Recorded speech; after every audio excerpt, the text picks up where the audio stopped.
Hi, so this is going to be a quick guide on how to use a noise gate effect on Audacity. So the first thing we'll be doing is we'll need to record our room tone. So to record room tone, you'll obviously need to be quiet for a moment, and then I want you to look at this playback level meter and play this quiet part.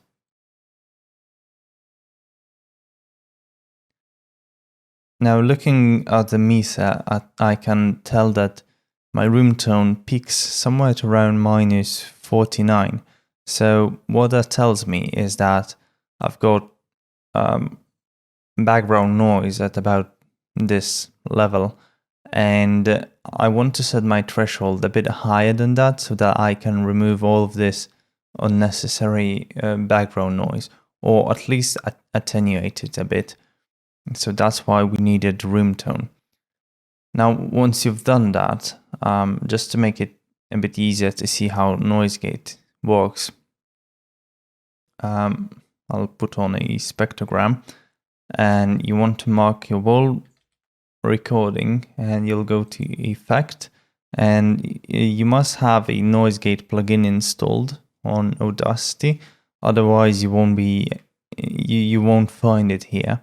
So I've made a separate video on how to install a noise gate, and I'll give a link in the description so you can watch it.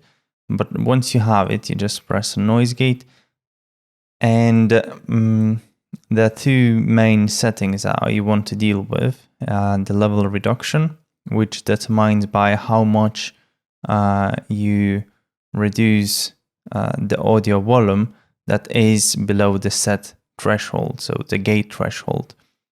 And minus 40 is alright for me. If it was at minus 49, I want to go a bit higher than that, so minus 40, I could go maybe minus 43. We still have some space. So what that will do, it will reduce any audio that is below minus 43 decibels by 29 decibels. And as you can see, it automatically removed a lot of the noise in the background that otherwise I would have to remove manually. And that's why the noise gate is so great.